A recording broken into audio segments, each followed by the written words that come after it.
يا أيها القلب، هذه أيام فاضلة تفتح فيها أبواب الرحمة، فلا تكن ممن يرى النور ثم يعرض عنه.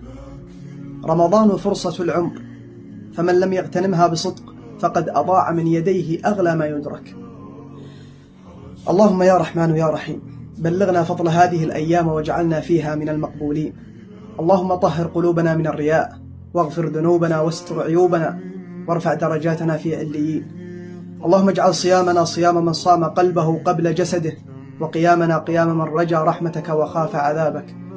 اللهم لا تجعلنا نخرج من رمضان إلا وقد غفرت لنا. اللهم لا تجعلنا نخرج من رمضان إلا وقد غفرت لنا ورضيت عنا، وكتبتنا من العتقاء من النار.